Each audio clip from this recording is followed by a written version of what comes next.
Welcome back to Let's Talk Harlingen. I'm Mayor Norma Sepulveda. And I'm Cassandra Concilio. We're here to keep you updated, informed, and connected to your city.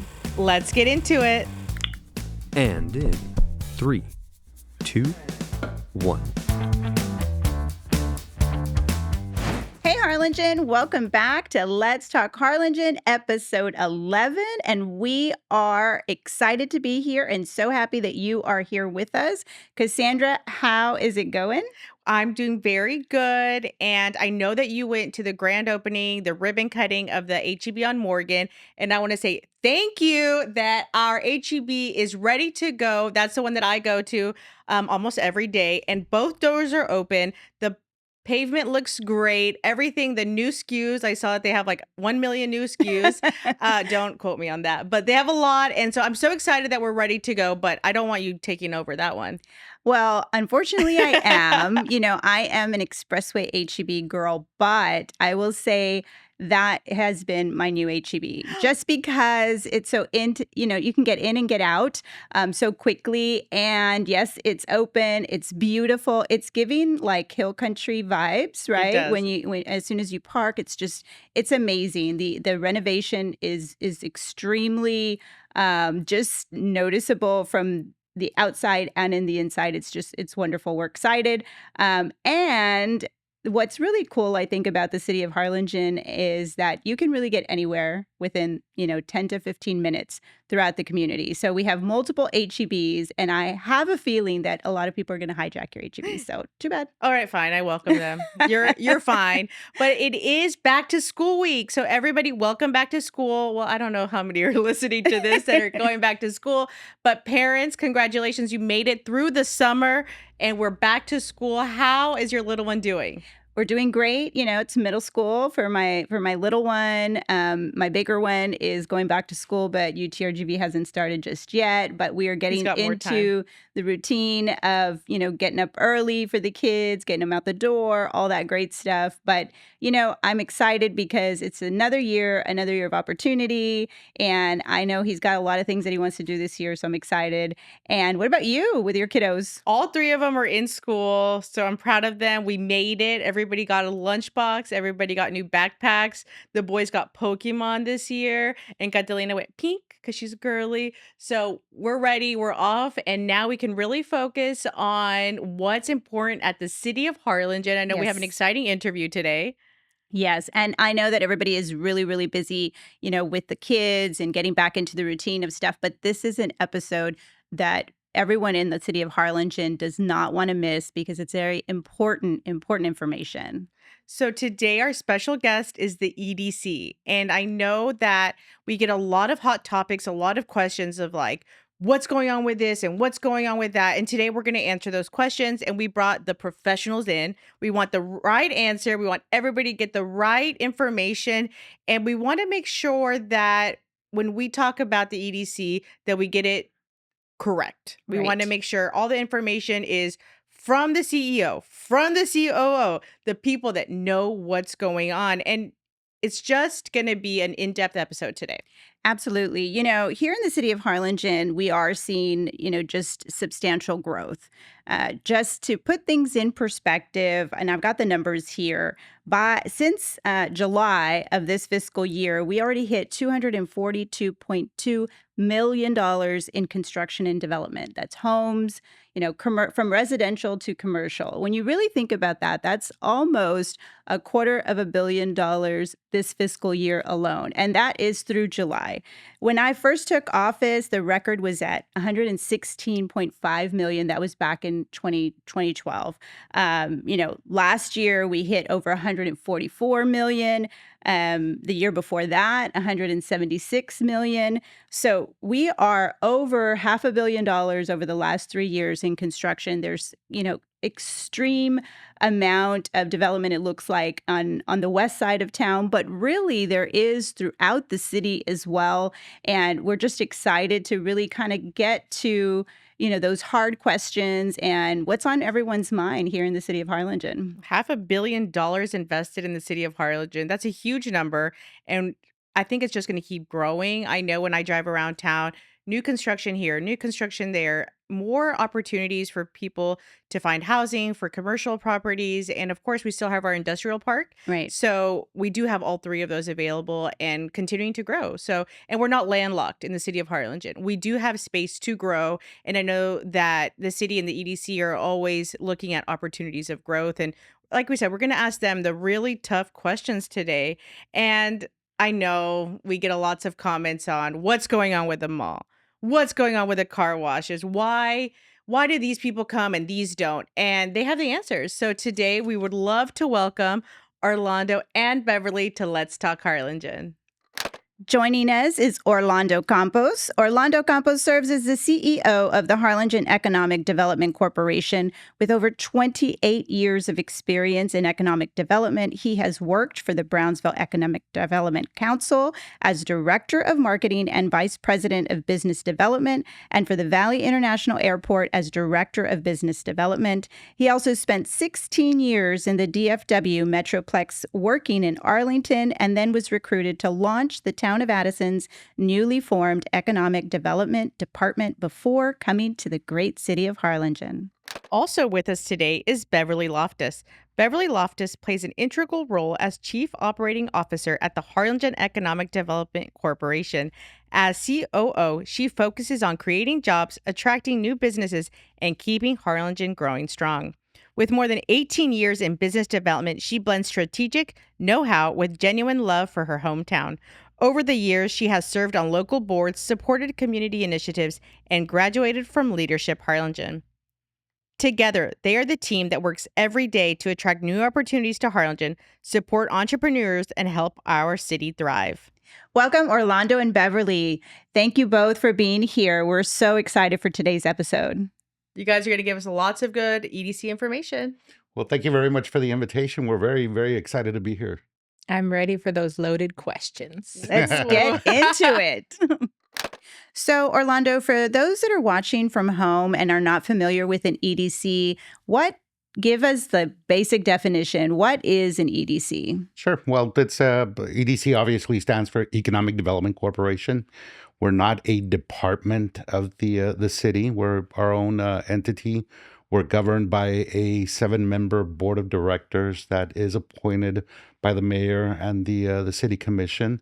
And so our primary focus is basically to improve the overall economic vitality of the community. We do that by bringing in new industries here to the community that will create new jobs. We help support existing industry, providing support so that they can grow and hopefully add more jobs to the community.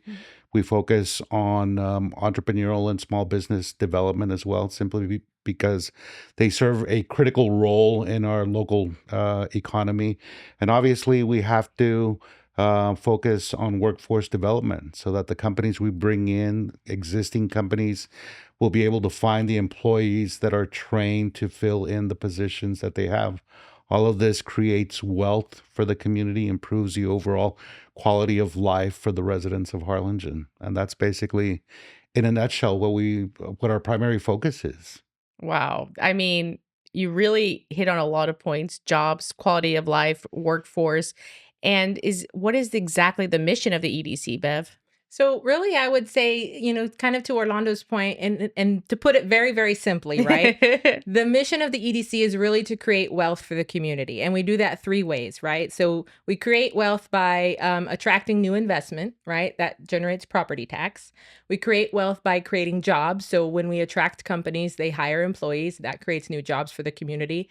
And then we attract companies that produce sales tax. So 3 ways: jobs, investment, and sales tax. Those are the ways that we increase wealth in the city of Harlingen. That's wonderful to know. And I think it's important for the community to understand. You touched on sales tax. How important is it for people in the city of Harlingen and the surrounding communities in the region to shop within the city of Harlingen? So really, sales tax is generated several ways, right? So sales tax is generated by the online sales that you do at Amazon or eBay. We can actually track those sales tax dollars, and they are high. They're generated by shoppers that come into our community that are spending, time at the Kohl's or the Marshalls of the world, shopping. And then, of course, our residents, right? So it's important for our residents to also support not just our small businesses, but even our national company or national shopping centers as well, because all of that generates sales tax for the city. And so the way that the sales tax is broken out is the city collects 2% sales tax. So that 2% is broken out by 0.5% going to the Economic Development Corporation and the Type 4 corporation. And they share that amount. And then the city keeps the other additional 1.5% toward property tax and sales tax for the general fund. So those are a lot of numbers, right? And so I think you touched on something really important that I often try to talk to people about in the community because, everyone's saying shop local, which I'm a huge proponent of. And I know, where we're sitting at here at the DID building, I know the girls and, the entire team here shop and make sure to promote the downtown area and the greater area of Harlingen, all small businesses. But if you can't find what you need and you go online and you shop on Amazon, those sales tax also stay here. And it's important because I think that the community, and I know that this isn't well known, but the city operates by property tax and sales tax. And the more sales tax that we can collect, the further we can drive down the property tax. And over the last 3 years, we've collected more in sales tax than we have in property tax, which is what a thriving economy community should look like. But in terms of the EDC, your entire staff, all of your operating budget is through sales tax and not a dime of property tax. Is that right? That's correct. So all of our revenues come from sales tax that are generated from sales in the city of Harlingen. And I think that's important because that distinction isn't really well known. And the more that we can, bring in terms of sales tax, we can grow your toolbox, right? That you have. Can you talk a little bit about your incentives that you have? Well, I'll go ahead and address that. Obviously, we do offer incentives when we're working with businesses that are looking at Harlingen or establishing operations here. And when we talk about incentives, it's basically we use them as a way to help close deals and attract businesses to the community. I think that no community out there enjoys giving away money, but sometimes they need that little push to help convince them to choose Harlingen. So we have several different tools, which are known as incentives, cash grants to larger industries. We also provide matching grants to small businesses to help support their efforts. Those are some of the local resources that are available, the state of Texas, as well as the federal government, depending on the amount of jobs that will be created, the amount of investment that will be made. We can also look at those additional incentives. And those are things that we consider when we're thinking of putting a package together, if you will, to entice businesses to come here to the community. So there are a lot of resources that are available. And there are also resources for existing businesses, industries that are looking at growing. Many of them might need support in helping to train the next level of employees. So there are resources and financial incentives that are available to help retrain or upskill employees as well. So if there's a business that's already in Harlingen and they're like, hey, they're listening to this, they say, we do have employees that need growth and or we would like to scale our business and maybe get more employees. How would they get in contact with you to do that? How do they get those resources? Yeah, very easily. It's just a matter of picking up the phone, um, Googling our organization, which will lead them to our website and provide them with our direct telephone numbers. And so our doors are completely open. We want to hear about businesses that are looking at expanding their operations. We want to hear about what their expansion project might look like to see how we can best provide them support, including looking at incentives to help minimize that expense of them growing here within the community. So while we're on the topic of just kind of incentives, right? Not every business needs an incentive, especially when we think about like national retailers. There are times where that developer that's bringing in that national retailer needs incentives to pencil the deal or to make the deal work. But typically retailers will follow rooftops, right? And so that's why a lot of our incentives are really geared toward those large industries, the ones that are creating the jobs, the ones that are paying higher wages, because if they come, then retail will follow. Well, then rooftops will follow, and then retail follows rooftops. And so you see all of that growth with residential. That's really important for us to increase our retail growth. But retailers don't always need incentives. For example, car washes. There's not been incentives offered to the car washes. They came because they truly saw that they were going to be successful here. They do a lot of data research before they come into the market. They're growing all over the United States. It's not just Harlingen, even though people think I that. know. It's not. There were no incentives offered to the car washes. They came because they knew they would be successful. And it's true. Like if you drive around the car washes today, you see vehicles getting their car washed. You know what I mean? So know that just because there's incentives available, it's not for everybody. It can't be for every business. As Orlando mentioned, it truly is a deal closing incentive. It's to entice them to say yes to Harlingen. And I think we kind of discussed this in a podcast previously, but if a business is already established that they're coming to Harlingen, they're already started building, they can't exactly apply for that incentive, right? Or can they? Um, well, sometimes there are businesses that encounter issues that they weren't Oh. anticipating. So Mhm. we can step in and resolve some of those issues. But for the most part, we utilize incentives as a deal closer. So if they've already decided to come to Harlingen, then there's really Yeah. no need to offer incentives Yeah. to those Yeah. businesses. And remember, like I mentioned, the jobs, the investment, and the sales tax. Those are the three things that we look at when we look at incentives. And so if you have an existing business here, and unfortunately, we've had to say no, right? Yeah. But they, even if they want to expand, but they're not necessarily producing sales tax, or they don't have a lot of jobs, or they're not investing into new, improvements. It's really hard to provide any incentives to that because again, our goal is to increase wealth, which is jobs, investment, and sales tax. And in some basically incentives, we see them as an investment. Hmm. And in evaluating whether or not we help provide incentives is what's going to be our return of that investment for the community. And so that's something that we pay very, very close attention to. So you mentioned that there's a board that is in charge of the EDC. Can you explain to us how they're appointed or they elected, and how does the city commission kind of work with the board? Sure. Well, we've got a seven-member board of directors. We do have bylaws that we have to follow as well. And so our board of directors are appointed by the mayor and the city commission. And so they help set policy for what we do as an organization. When we work with companies, the staff will try to put a deal together within the guidelines that had been previously approved by the board. And so, if a company decides to accept our offer, if we provide incentives, we will go to our board of directors, explain to them what the project is, what the return on investment is, and what our offer for incentives were. And so they ultimately decide yay or nay on the offer that we've made. And so if they approve our proposal to the company, then the next step is basically to go to the mayor and the city commission, who ultimately have the authority to say yes or no in moving forward with our incentive offer.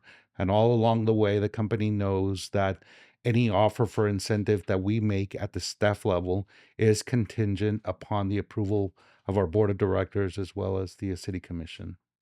And you guys meet once a month at your EDC building.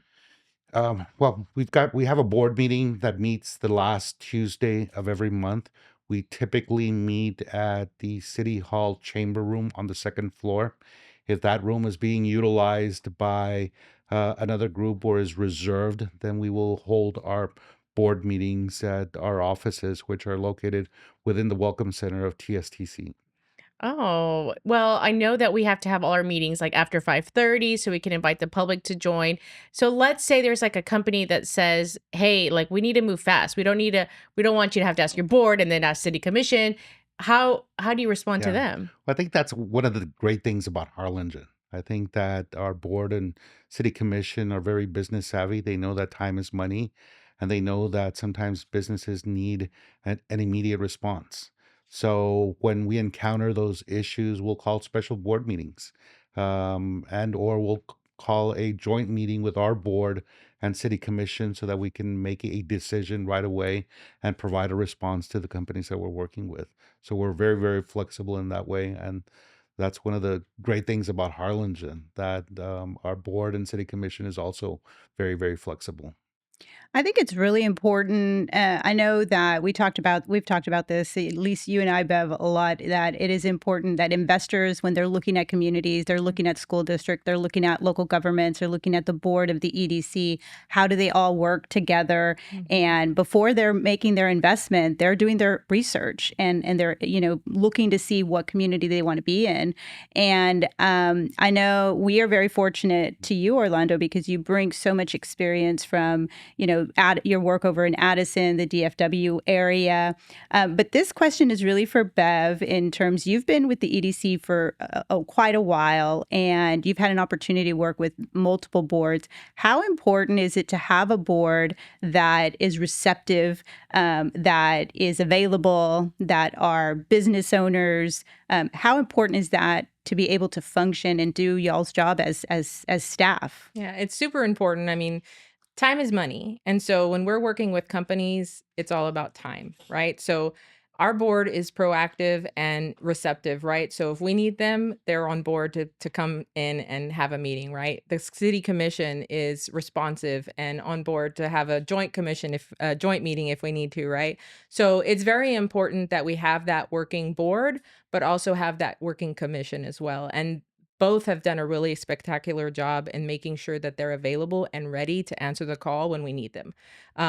We know that the decision lies with them, and so we try to provide as much information as possible to help them get to a yes, or to a no, right? But it's very important, and so far it's been pretty receptive. We've had really good responses from the companies that have reached out to us. We're working on multiple deals, and so we're excited for the great work and to continue the great work with the board and the commission. Beverly, you mentioned either you get to a yes or a no. So, getting to the yes or a no, do you guys do a yearly plan? Do you have a 5-year plan? How exactly do you know you're following the guidelines that your board and the commission want? So, I know right now we do have a 3 to 5 year strategic plan in place that follow that provides us kind of guidelines of what we want to focus on for those 3 years. We are looking at doing a comprehensive plan for the next 5 to 10 years. Orlando probably will want to join in and talk a little bit about that. But so that's how we kind of set our priorities. And of course, those are approved by the board and by the commission as well. So that's how we kind of govern that aspect of it.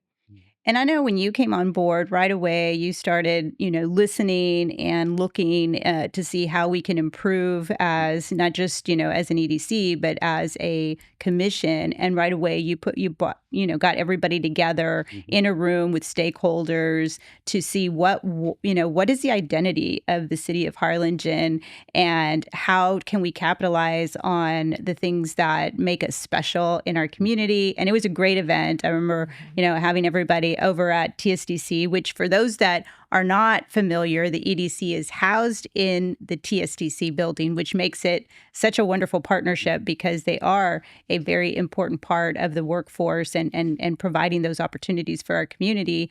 But through this plan, as Cassandra mentioned, you guys have identified targeted industries. Can you talk a little bit about those industries? Sure. Well, as you mentioned, one of the first things that we did when I came on board was we brought in all of our key stakeholders, individuals that focus on workforce development, which included the school district, TSTC, Workforce Cameron as well. Then also Harlan, other entities such as Harlingen Waterworks, the city of Harlingen itself, basically all the entities that can assist us with our efforts related to economic development. So we did quite a bit of listening. Mm. We looked at data on the community itself to help identify what our business clusters are. Basically, what are the industries that are strong here within the community? And then we put some thought into it. Okay, what's the next level of industry that we can sort of mature into that will bring in higher paying jobs to the community, given our geographic location? So the industries that surface to the top were, of course, advanced manufacturing. We've got a number of manufacturing companies here, but that the industries within advanced manufacturing can take advantage of the skills and trades that exist now, and we can move those employees into higher paying type of industries. Given our location here within the valley, as well as Mexico and the U.S., logistic services made sense as well. We've got a huge medical industry here Mm. within the community. So we're also focusing in on the biosciences and medical manufacturing type of industries as well. And the airport itself has over 400 acres of undeveloped land that makes it ideal for aerospace and aeronautical type of industries. Mhm. Another cluster that's very big here within Harlingen is our back office operations with the number of call centers here. So we're also focusing in on back office type of operations, the next level than just a typical call center that employees can sort of transition to and hopefully earn more money. Mhm. That's wonderful. You know, I think it's important for people to kind of have a good takeaway. What would y'all say is your top 3 industries that you're targeting? It's a really good question. And I know Orlando mentioned our targeted industries, but really some of that is real fluid, right? So if you think about some of the things that are happening at the federal level, we see projects related to what's going on, right? Across the nation, across the world. And so we've seen a lot of projects. And actually, right now, we're working on 4 responses to just aerospace industry. So, it is one of our targeted industries. So we are, focused on responding to those state leads, but then we also have been seeing leads from, data centers and from different types of industries that would be really, really exciting for the community.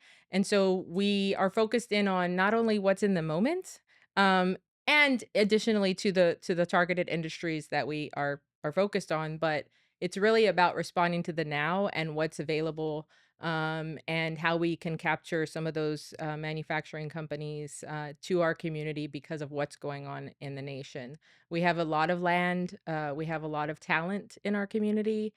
We are partnered really well with our utility companies. And so we are a great location for manufacturing and to get jobs for the community. And so we're super excited with what's to come because there is a lot to come. Yeah. We have some really amazing opportunities in front of us, and we're full steam ahead at trying to capture those opportunities.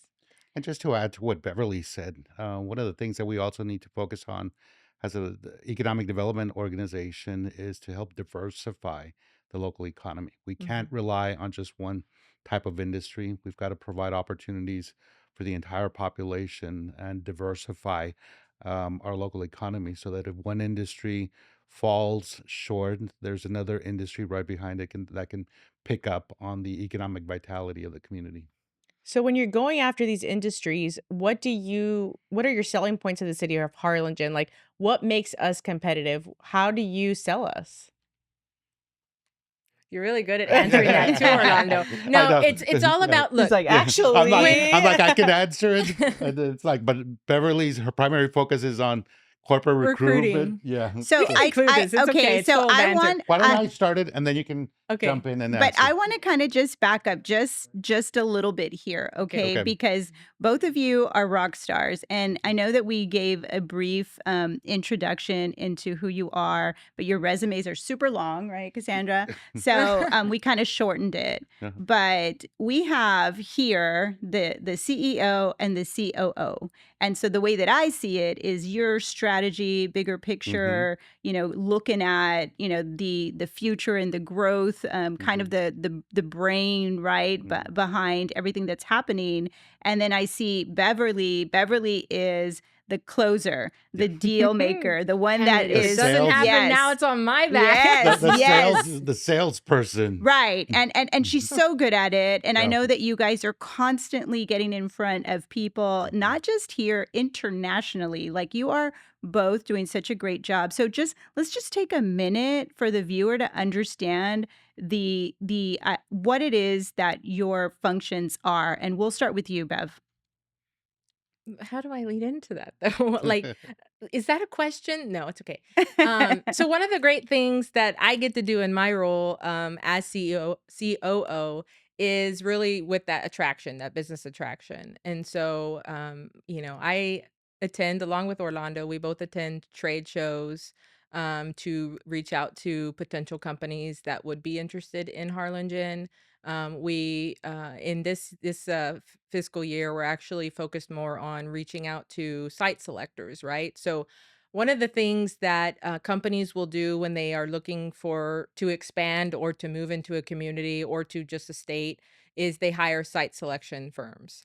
And those site selection firms, let's call them the gatekeepers, right? They hold on to everything. They hold on to who the client is, certain things, right? So we have to deal directly with those site selectors.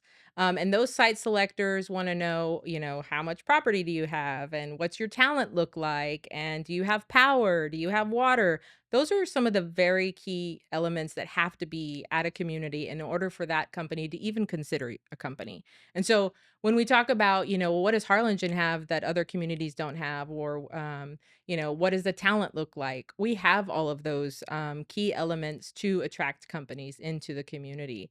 And so we are able to provide that information to the site selector. And then ultimately, the operations has to make sense for the company. They have to have suppliers around. So there's other factors that are involved when a company decides to locate to a community. We try to provide as much information as possible to make sure we can at least get to that final stage, right? So, and we're at some of those stages right now in some of our discussions, but How about the CEO? How do y'all work together? Sure. I think we make a great team. Beverly does a great job at selling the community and being able to open the doors with a lot of these decision makers. My role as the CEO of the organization is obviously to work very, very closely with our board of directors as well as the mayor and the city commission to listen in on what their vision is and to help set course that we achieve of what their vision is for the community. In certain respects, I sort of play Sim City in real life. Sim City is a video game that's about the creation and development of a new city. And so it's a game that I used to play when I was in college, and now I get to play it in real life. And so it's fun. I enjoy it. yeah. That's fantastic. How important is it that we have all these different modes of transportation in our community? Is that a selling point for Harlingen? And if so, how do you leverage that? Yeah, absolutely. I mean, we interact with a lot of key stakeholders and partners. We can't do it all. We work very closely with the city, with the public works department. Having the proper infrastructure and transportation is very important because all of that plays into the cost of doing business here Mhm. within the community. The more options we're able to provide local businesses, the better it will be for them. Simply because if there's an interruption, say, on the rail sector, they can very easily transition to transporting their products via truck. So the more options we have, the better we are economically, and we're able to compete more for more projects. So right now you can go through the port of Harlingen, you can go through Valley International Airport, you can have trucks. There is all of the mode of transportation come directly to the city of Harlingen, and you guys say, "Look at everything we've got." But I kind of want to talk about retail. So retail to us, girls, to everybody, how do we Shopping. land certain stores, restaurants, or entertainment venues? Like, how do we get them here? So we've been doing a lot of work, even since I began. So when I began at the EDC some 6 years ago, right? I started off as a commercial development manager, which was working with your national retailers and your retail consultants to attract retail to the community. And so it's not as easy as it seems. It's not as easy as saying, knocking your heels twice, or, well, who was that genie that Dorothy. who used to be like, "I wish for, such and such, you knock your heels and you get Three it," right? wishes. There you go. So I wish we could say, "I would like a Panera," and it comes. It just doesn't happen that way, right? So, there's a couple things that we have to keep in mind when we're working with retailers and national retail firms. First is, do we have a site for them, right? Do we have a physical building, or do we have an actual proposed site? And then, does that proposed site meet the criteria? So a national retailer wants to know several things. They want to know how many vehicles per day are actually driving on those those cross streets that go next to the site. If it doesn't meet their thresholds, and typically it can be anywhere from 15,000 vehicles a day upwards of 30,000 vehicles a day. Sometimes it can be less than that. It just depends on who the retailer is. Then they want to know, what does the rooftops look like, right? So what's the density, or the amount of people living in and around that potential location, right? If it doesn't meet their needs, then they're going to scratch the property.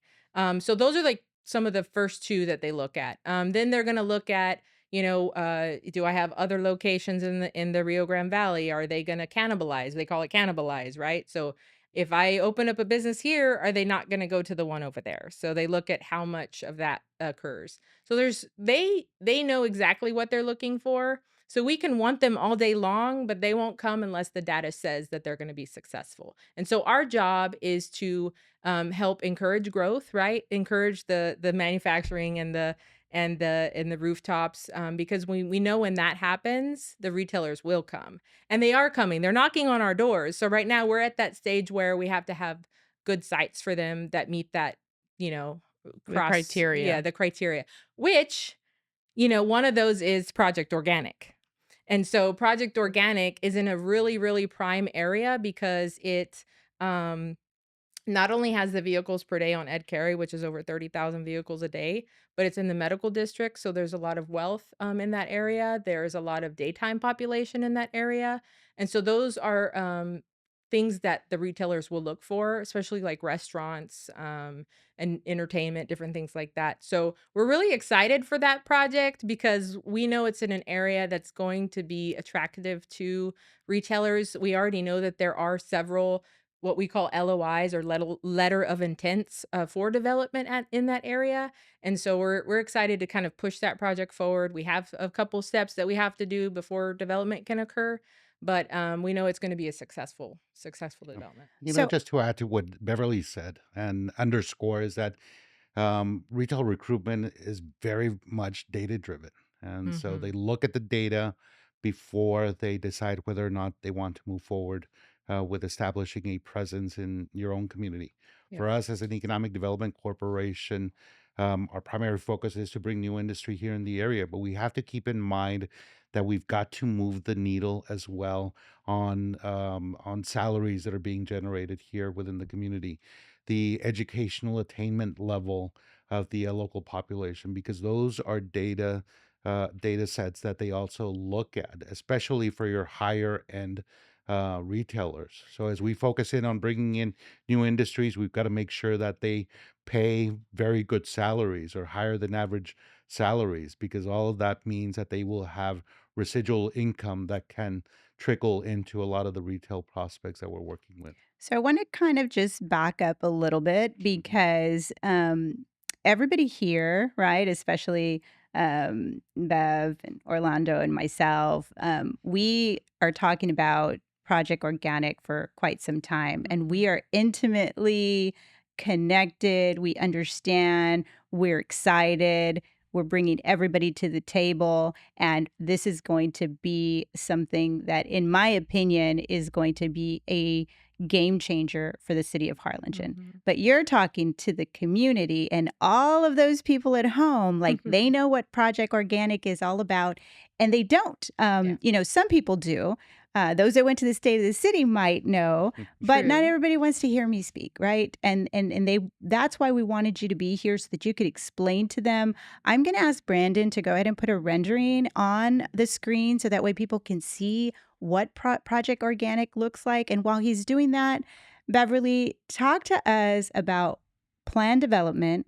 What is a plan development, and how is that the spirit behind Project Organic? Sure, sure. So a plan development is really taking a look at not just one site, right, but maybe like multiple sites, and coming up with a plan that will not only provide, potentially commercial developments. Sometimes that has an aspect of residential development because retail supported by residential. It takes a vision, it takes planning, and it takes that stakeholder involvement, right? And so that's really where we came from. 3 years ago when we started this project, it was a vision, it was property owners coming together and the EDC and saying, hey, how can we plan a development in this area, but also, help make it easier to develop that area. So the area sits in a flood area or a floodplain. And in order to develop the property, it's about 70 acres. In order to develop that property, there had to be quite a significant amount of water detention, right? So when storms happen, that water has to go somewhere, right? So we are working with stakeholders to create a detention pond, right? So that way the developers can maximize the land that they have and create more opportunities, more fun, more food, more shopping for the community. And it started with that vision, that plan, and the stakeholders coming together and making it happen. So we're close to the finish line. And it's super important because this is economic, the city, the EDC, Mm-hmm. our TERS, which is, Mhm. also the county participating, and local, which I think is key here, Mm-hmm. local property owners Correct. that have, prime real estate and working together for this vision. So, who are the people that are designing? What outfit is designing Project Organic? So Project Organic was the architect involved was Alamo Architects, and we brought them to the table. The EDC actually hired them to come in and host stakeholder meetings with the private property owners. We had Drainage District Three, number three there. We had the city there to basically, okay, if this could be something, what could it be, right? And so there was like a vision board, and everybody put post-it notes on the vision board, and then they took those ideas, they took the we don't want this here, we do want this here, and they put together the plan. And so now that there's the plan in place, there's other things that have to be done as well, such as the engineering part of it and all of that. And so we worked with all of those stakeholders as well. And now we're set to move forward. So we have the plan. The plan may change, right, as development occurs, but it's a good vision for what we want the area to look like. So So, for those that are just listening and they can't see the rendering, mhm. these architects give us some examples of work that they've done that they may be familiar with, and then kind of just quickly what that vision is going to look like. What if you are describing to Mhm. someone what that would look like? How would you do that? So, if you've ever been to San Antonio, which I'm sure a lot of people have, if you've gone to La Cantera or if you've gone to the Rim, there's some really key architectural aspects that have improved those areas. One of them being at the Rim, and I don't know what it's called, but if you go to the Rim, there is like a center, we call it Pocket Park, where there's some restaurants around. You can relax, enjoy the scenery, enjoy the shopping, eat some food, but they were really the designers of that kind of area, common area space, that pocket park, because prior to that being there, they weren't having a lot of engagement, I guess, with some of the shoppers, and so they came in, they created that vision, and now it's being very successful. And then La Cantera, well, that's just a great shop place to shop, right?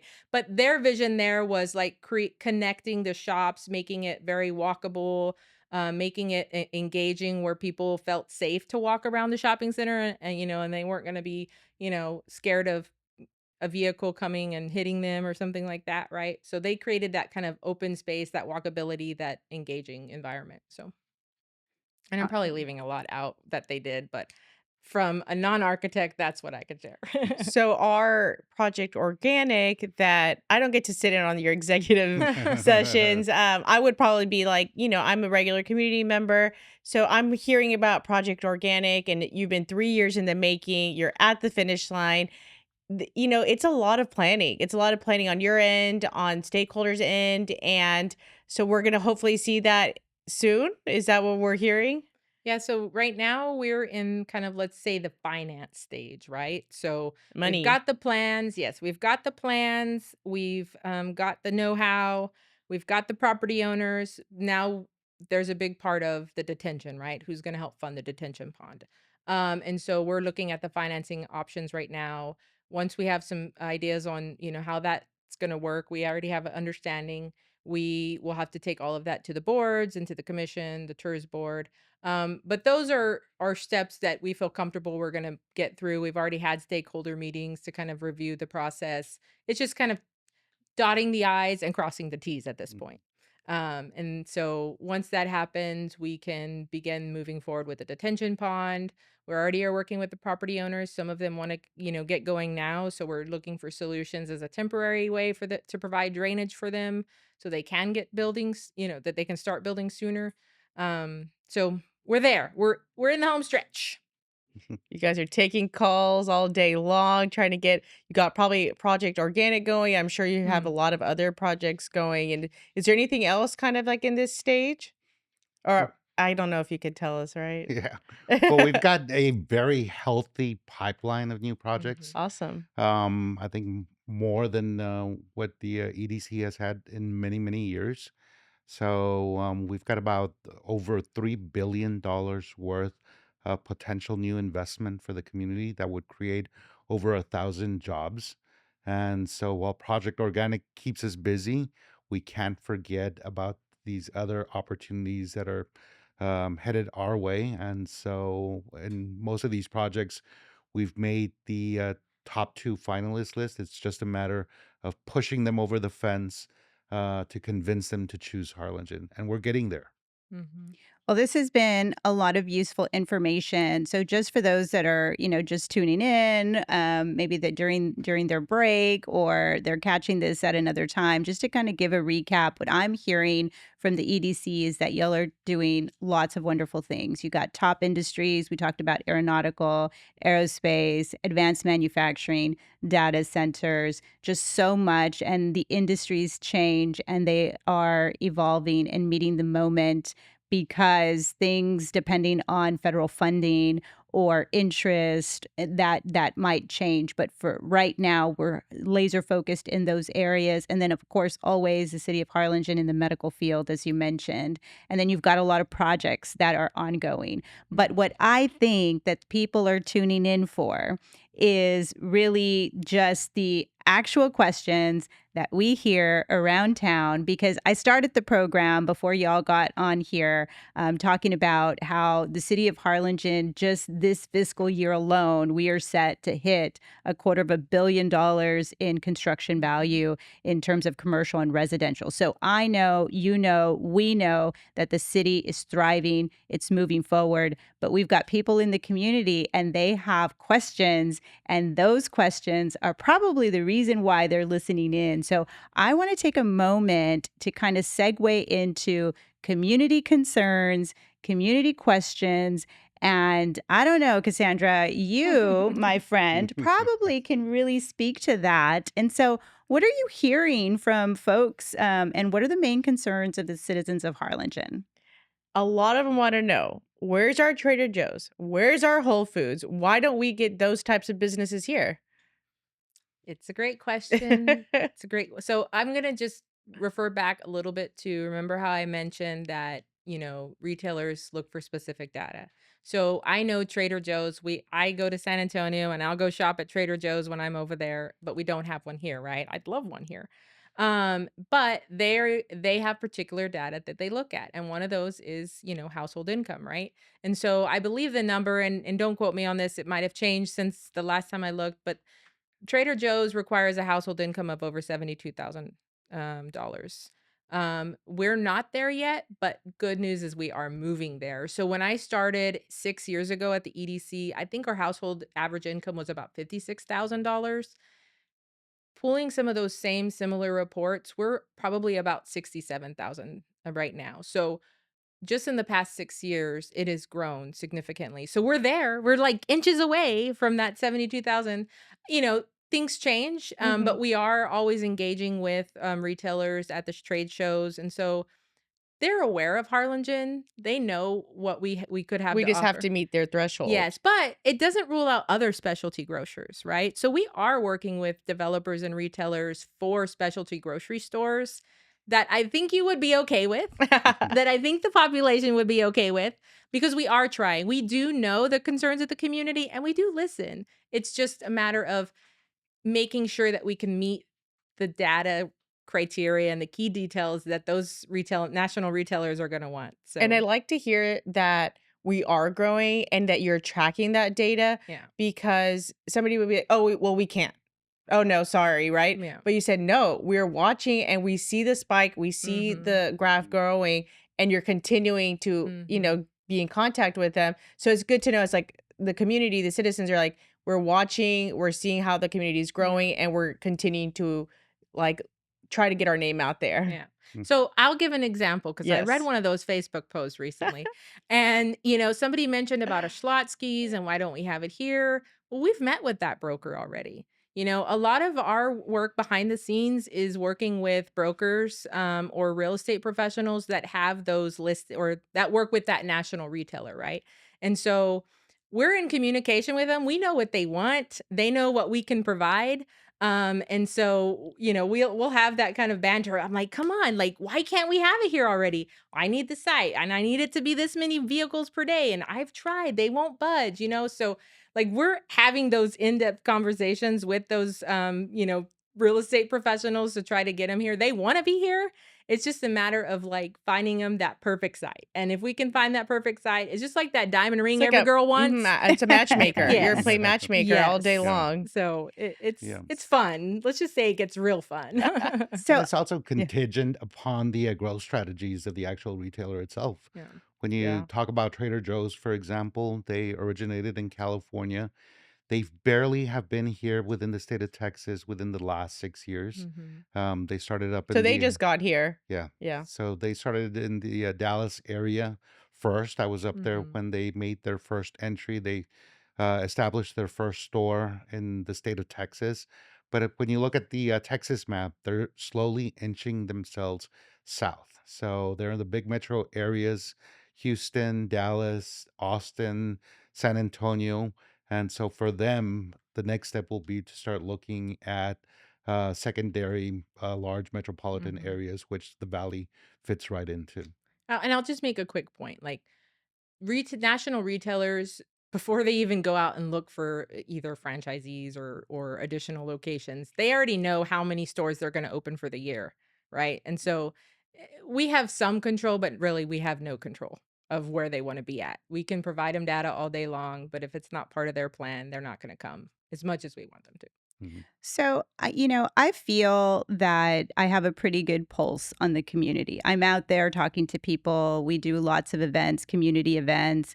We have town halls, listening sessions. We do Mhm. coffee with the mayor. We do all these different types of events so we can talk to people. So, I feel like I have an understanding of what people want here in Mhm. Harlingen as a citizen, as a mom, and as a mayor. And what I hear people want are people want those Trader Joe's, they want Whole Foods. What they really want is they want healthy options and opportunities to be able to feed their families, healthy choices, healthy options without having to travel to, Mhm. any further than 10 to 15 minutes. And so Mhm. that's a priority. I know that's something that you and I, collectively with the board, with the commission, we're focused on trying to bring those opportunities. Another is nightlife, that we want more nightlife. We want opportunities for more bars and grills. We also want entertainment, family friendly entertainment, and of course, fine dining. So those are things that the community has expressed. And of course, on top of that is high paying jobs. Everything that the EDC focuses on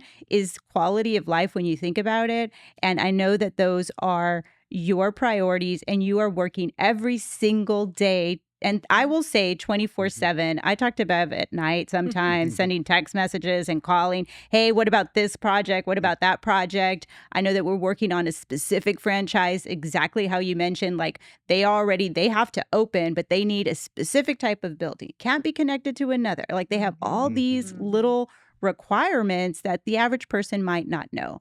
But what I hear a lot and what I see a lot, and I think it must be frustrating for y'all, is that there'll be a business that opens and maybe, we have a Wendy's that's going to open, right? And maybe people aren't super excited that there's another Wendy's. I like Wendy's, and I think most of the United States likes Wendy's.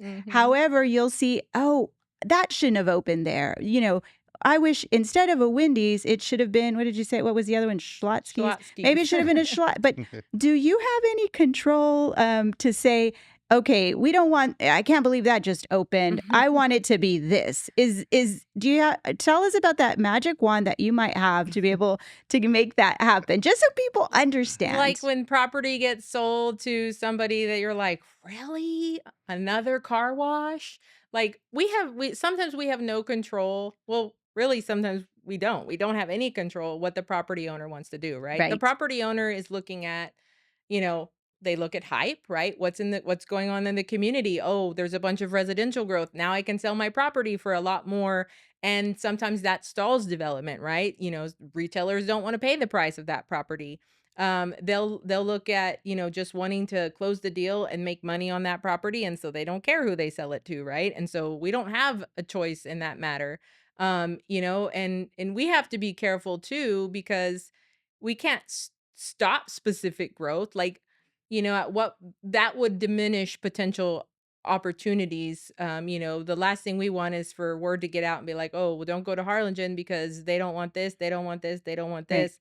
You know, that puts us in a bad way. Well, let me add to what Beverly just said. And let's use a case study, for example. We know that a lot of Dollar Generals have moved into the area, and it's something that we basically had no control over. Basically, what the retailer has done is that they've bought a portfolio of real estate properties that were formerly owned by CVS and operating as CVS stores.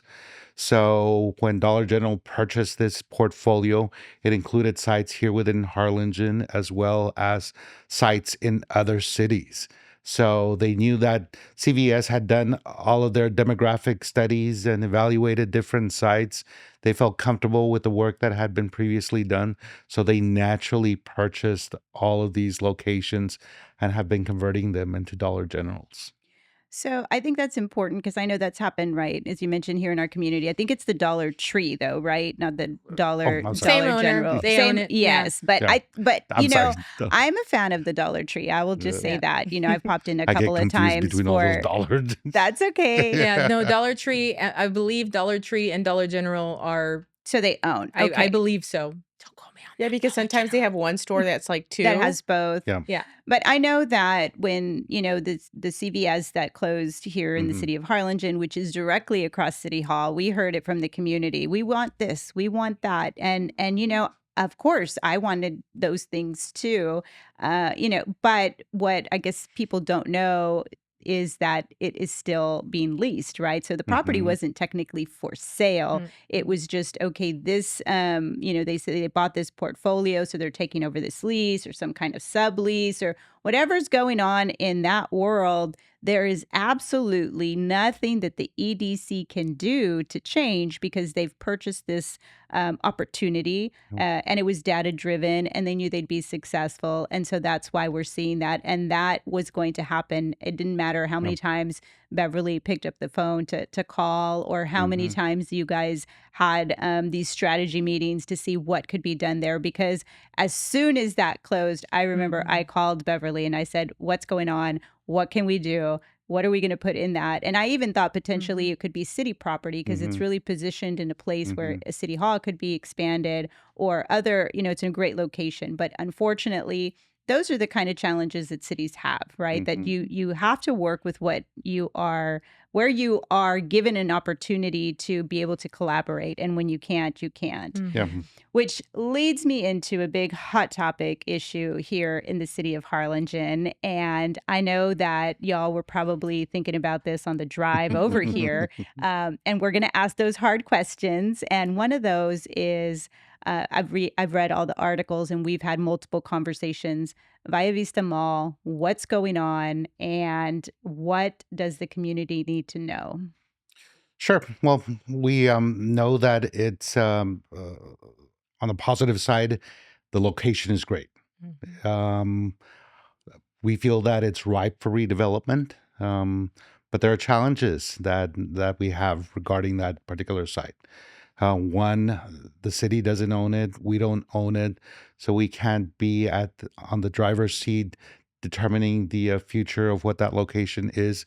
But obviously, we can be conveners, bringing in the ownership, finding out what their future plans are, and helping provide support to re-envision what that site could potentially be. The biggest challenge right now is that it's not just one owner. A lot of the large boxes have been sold to different groups and entities. So there are now 7 different independent owners that own a piece of the pie at Via Vista Mall. And so that makes it a little bit more difficult and challenging to redevelop.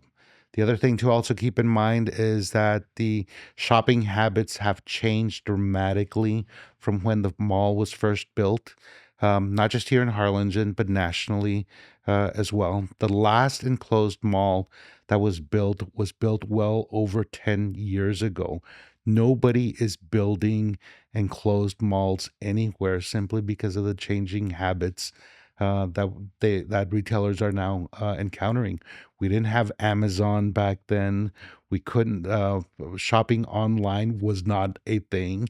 If you wanted something, you had no choice, and let's go to a mall. But now people are discovering that, oh, I just thought of something we need. Let me just order it online and get it within 2 or 3 days, and they don't have to waste gas or money doing that. The other thing is that people that do go shopping in a retail establishment or a new lifestyle center, if you will, they want that positive experience. They just don't only want to go shopping, but they want to go somewhere that's going to be nice, that's going to be inviting. And so, aging malls throughout the country are encountering a lot of these issues that they cannot adapt. However, when you look at Via Vista Mall and its location, and you think about the entire region itself, the entire region is growing tremendously. And Via Vista Mall is at that epicenter of right in the middle of where all the growth in the entire region is. So we're trying to work with all the mall owners to bring them together. And so, in many respects, it's like herding cats, if you will, because they all have their own special interests. But I think that what will eventually happen at the mall is that unfortunately it won't be um, uh, the mall that it once was. I think that eventually there will come in a large investor with the financial means to actually catalyze its redevelopment, and that will be a visionary that will pay attention to what's happening throughout the region and realize the tremendous opportunity that that mall happens. We continue to promote the mall to retailers, but we're also promoting the mall to investors that will Mhm. hopefully see the opportunity on a much larger scale of what that location could potentially be. Let me just add something. Like, we hear you, Harlingen. We hear you, Mayor. We hear the commission, and we know the mall is super important. We want like the best for the mall just as much as the community does. And so I just want to interject and just say that, you know, we have an opportunity now to potentially work with new developers to re-envision what that could be. And so bear with us while we work that through, because it could be a great vision that Harlingen, could basically benefit from new things, entertainment, or maybe it's some training and entertainment, maybe it's some hotel, maybe it's some residential. There could be a whole different a slew of things that it could be, right? But what is the best thing for it to be, and how is it going to impact the community the most? And so now is our time to be strategic. And so while that may take a little bit of time, be patient with us because we know it's important. We want the best for Harlingen, and so we're going to do what we can do to try to Mhm. maximize and work with a developer to bring the best to Harlingen. I think that's really important for the community to Mhm. understand. One of the things, I've only been here for a little while, and I would say Orlando, you've only been here Mm. for a little while too, right? 2 years. 2 years, 3 years feels like 100 Yeah. years, right? However, sometimes you inherit issues, and Yeah. I Mhm. think one of the things when I came on board is I didn't fully understand the dynamics of the mall, Mhm. and I know that early on I brought in some local investors, I think, that could really make a big change and had a Mhm. lot of interest in the mall, and brought them to you. And y'all sat down, we talked, and there is that interest. That is Mhm. prime real estate. And I know that y'all didn't just sit on your hands and say, okay, well, this problem I inherited, it's not mine. I'm just going to turn a blind eye. No, you actually went and took the next step, which was to retain a consulting firm Mhm. Mhm. to be able to look at these legal challenges Mhm. that present themselves that are maybe concerns for investors. Mhm. Mhm. And you've already done that. So you've done your homework, you've Mhm. done the research, you know what you can and cannot do. And Mhm. and being armed with that knowledge gives you that opportunity to see, how can I sell it now to these 7 different Mhm. people that Mhm. own. I mean, that's hard. It's hard to get, Yes. 2 people on board, 3 people on board, but Mhm. 7 in different individuals. And I think the big elephant in the room is who owns the interior of the mall, because it's one thing to work with someone that's local. Mhm. It's a whole other ballgame to work with someone that is not part of the community. So, for those that don't understand, can we talk a little bit? I mean, we're not going to be naming names or anything like Mhm. that, Joe, I'm but just joking. let's go back a little. Let's take a Uh-huh. step back and talk about how we got here, because I don't think people fully understand. I'm one of those kids that grew up here and went to the movies at the mall, shopped at the mall. I worked at 4 different places at the mall as a Mhm. teenager. So I remember when it was in its heyday, and we're not going to get back there. And to your point, I Mhm. don't think that that's where the country's going to begin Mhm. with.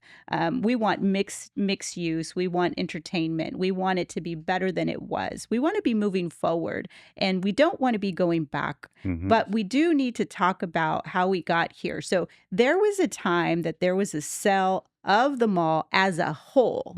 And Mhm. that was the time, in my opinion, looking from the outside, looking in, when the EDC could have jumped in and said, I'm going to purchase this and we are going to take control of that.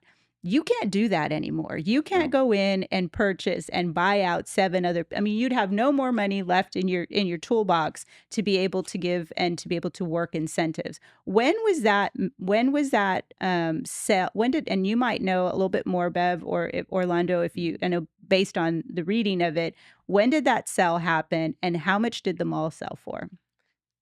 Yeah, so from my recollection, I was not at the EDC, neither was Orlando. Right? Um, I believe there had been, Simon Property, I think had already let it go. Then I think was owned by a bank, I believe at that point, or some people, shareholders or something. And then a company came in that had owned other malls in and around the country. They came in, they purchased, I believe, for about $12 million. Mm-hmm. And the idea there at that time was he was going to reinvest in the mall and create, new opportunities or bring in new stores and new shops. Unfortunately, that didn't happen, right? And now we're at the situation where we are today. But when you think about, like, why couldn't the EDC purchase the mall? you have to look at multiple things, right? He still had tenants. So now we're going to become landlords and Right. have to manage these tenants, right?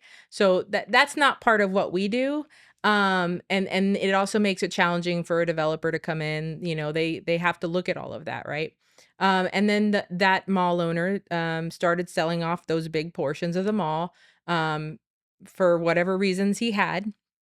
Um and then, then that created even more of a challenge, right? Now a developer coming in has to deal with all of those owners, and trying to either, buy out those properties. They have to figure out lease deals for the current tenants, place them somewhere else if they're gonna, reinvent the wheel there.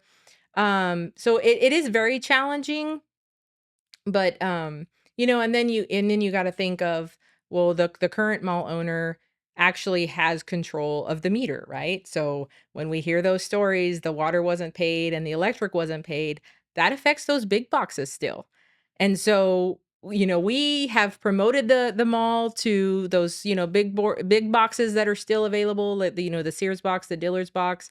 We know those property owners, but when the power and the light get turned off, what are they gonna do? They shut down, right? So, we as a EDC have worked with those, companies to say, hey, look, let's come up with a solution to bring in additional meters or, Mhm. so there's solutions out there. Mhm. Um, but again, is it the right solution? Is it the right space? I mean, there's a lot of things that are involved in trying to make sure that a deal gets done there. But again, if a deal gets done there and a developer wants to come in, now there's a new lease that they have to worry about. So there's a lot of things that are involved in that. And then one point I'll also make is the mall has a lot of property in and around the parking lot, which I'm I I'm 100% sure that they've gotten a lot of offers on the mall because they wanted to put what we call pad sites, which is Mhm. like your Olive Garden, your Chick-fil-A, those are pad sites. And so there's opportunity to create like what we call quick service restaurants, fast food restaurants to put those on the outsides of the parking lot. But in order to do that, you have to get approval from all the owners. There's some parts of that property that won't even allow building to occur on the property. So all of those factors really make it a challenging development and why it's important to look at this in a way that we can reimagine it, restructure it, work with the potential developer who has the capital, and then, go from there. So I think that's important Mhm. information, and hopefully the community has a better understanding now of the challenges of the yeah. mall. Right, we're not dealing with just one owner. The EDC can just swoop right in Mhm. and make all of the changes, but we are working collectively to try to reimagine that Right. space. And I am confident that we're going to be able to do Mhm. it. I know that we have planned for this fiscal year to really kind of put together some stakeholders and talk about that vision, and I think with the right people and bringing everybody to the table, and you have been, you were successful with Project Organic, which is a plan development Mhm. also, but again, more communication with Mhm. local investors and property owners. I think Mhm. that we are going to be able to do some great work there. But as you mentioned, Bev, we want, of course, the community to be patient with us and know that it is something that we want to do. Mhm. Mhm. And we also want to support the businesses that are currently Right. in the mall, and that Yep. is important. And we do that by shopping local, going in there. There is still quite a few businesses that are in there that need the support of the Mhm. community. Mhm. And of course, we want to be able to help everyone. But we're talking about community. In this segment, anyhow, we're talking about community questions. I think it's important for people to know that businesses that come into the community, a kind of a takeaway, you incentivize businesses that are your targets. That Mhm. is your focus. Businesses that are not in your target Mhm. or in your priority Mhm. list, those are coming into the community, but they are not being incentivized by the EDC. Would that be an accurate They're statement? not being Yep. incentivized, but we do provide resources. Okay. So there are a plethora of resources that we can provide, whether it's taking them down to the city permitting and helping them with that. So yeah, in that respect, I would say maybe they're Mhm. not getting an incentive, but we try to be available should there be other assistance needed. And that's if they call us or reach out to us, or if we, we find out that they're having some troubles, we'll go reach out to them. But so we help in other ways besides just incentives. So Right, Mhm. right. But for people to yeah. understand, when something comes into the city of Harlingen, I think you mentioned, I think you said, yes, there's car washes that are Yeah. coming into the But we did not give community. incentives. You don't give incentives, but No. at the end of the day, listening, I don't know about you, Cassandra, but listening to the both of you, it sounds to me that any business that comes into our community is going to be beneficial because it's going to contribute to property tax, it's Mhm. going to contribute to sales tax, and in addition to that, that a lot of these stores that people, in terms of retail, Mhm. that the community is hungry for, we are focused on getting there because I like the way that you Mhm. said, you and I have the same mission. I tell people at the city that how do we get to yes? I want to do everything that we Mhm. can to get to yes. And if that means that we need to think outside the box and we Mhm. need to be thinking, more creatively or be more innovative, or how can we meet the moment and say yes to people that want to come into our community? You're doing the same. You're doing the Mhm. same thing with the EDC, but having nearly 700 acres annexed into the city, having all of these rooftops coming means more rooftops is going to give you the opportunity to go back to these businesses that the people want in terms of retail Mhm. and say, this is what's in the pipeline. The city of Yes. Harlingen has annexed 700 Mhm. acres. More subdivisions are coming. People want to be in the community. And also, one of the things that Mhm. you have worked on, both of you, I see working with the region and really promoting South Texas as not just population in Harlingen, but we are 1.4 million Mhm. strong. And Mhm. when we are going out to areas, especially internationally, Mhm. and promoting Harlingen, how do you leverage being part of South Texas? Yeah. Well, I mean, rising tide raises all boats. And so we have to celebrate on the successes of other communities as well, because those are opportunities, new businesses coming in that maybe are smaller businesses will have an opportunity to to help grow and provide services to them. We have to understand that we're not in our own silo or island. We are a community that's part of a much larger region. So as the whole region grows, Harlingen will begin benefiting from that. And I think that as communities start filling up and decreasing in opportunities, then they start looking at the next neighboring towns. And so I think that Harlingen is prime for growth. I think that our time is now here, that we will be the next shining star in the entire region itself. We're very, very optimistic of what the future holds. And it's something that Harlingen and the residents will benefit from, as well as the entire region. So that's why we have to continue supporting the growth of the entire region itself. That's awesome. I feel like you all are, like the mayor said, a small but mighty team. How many are on your team exactly? We're 7 people Seven in our people. team. So, Seven people selling the mall, selling all of our land, selling aerospace. And, so we've basically been touching on the big businesses, big retailers, big manufacturers. But there's another faction of your team that we're going to meet with in a couple of weeks and really get into the weeds about how they help small businesses Mhm. and really support mhm, the businesses that are in yeah. Harlingen. Um, so they're Jane and Jane and Maria Escobar. So yes. Maria Escobar is our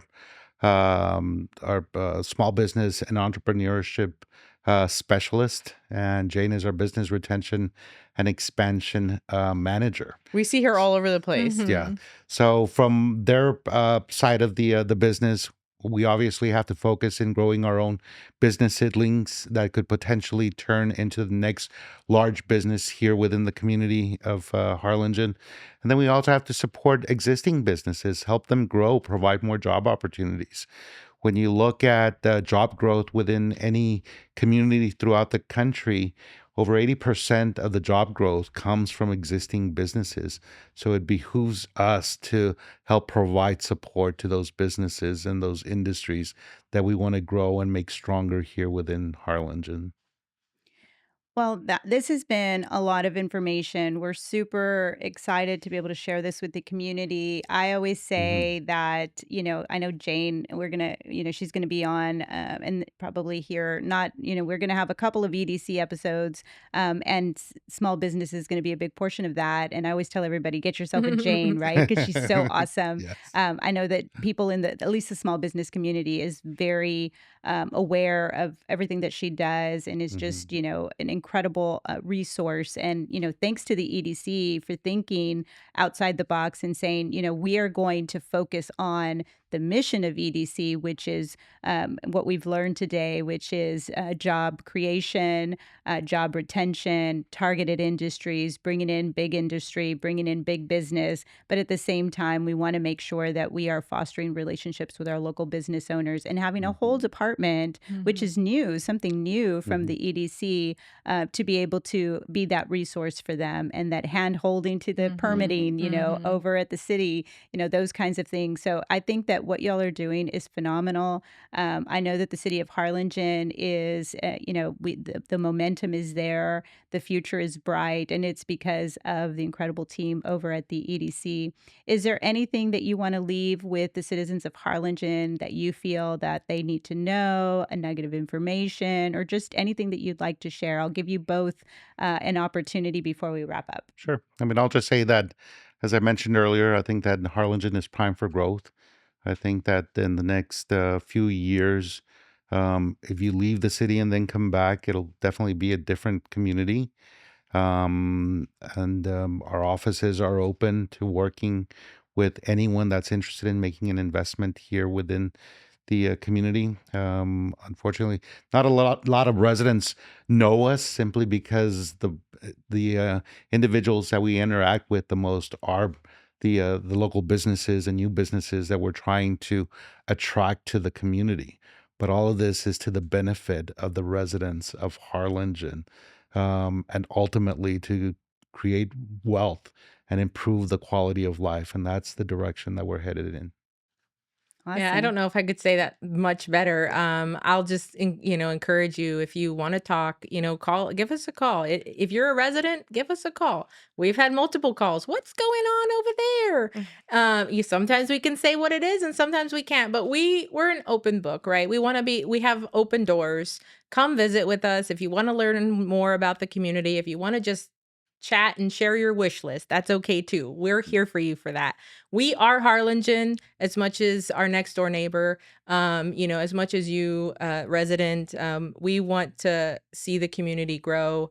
We're working toward that goal, and we're here to support all growth. So, And we're all Harlingen residents. yes, we And are Harlingen. I love that. I really do because I know that you are invested in this community because you Yes. live here, and you want to see its growth. And Beverly also, for those that don't know, you are a family of Harlingen. We are Yes. very blessed to have your hubby as one of the head guys over at the Harlingen Mhm. Fire Department. And so raising family here, and Mhm. this is important because it's the future of our community, and both of you are invested in Harlingen. So Mhm. we thank you so much for all that you do.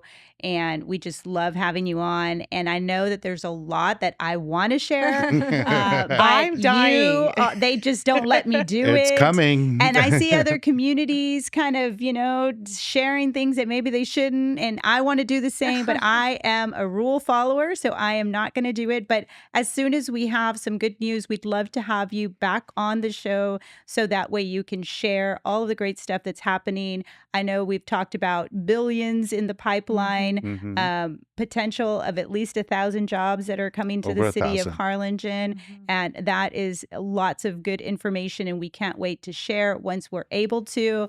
But that is it, folks. This wraps up this edition of the City and Sitting Down with the Harlingen EDC. Thank you for sharing part of your day with us, and that is a wrap. That's it for this episode of Let's Talk Harlingen. If you like what you heard today, make sure to subscribe on our YouTube or wherever you listen to podcasts. We've got more conversations coming your way. Let's talk again soon, Harlingen.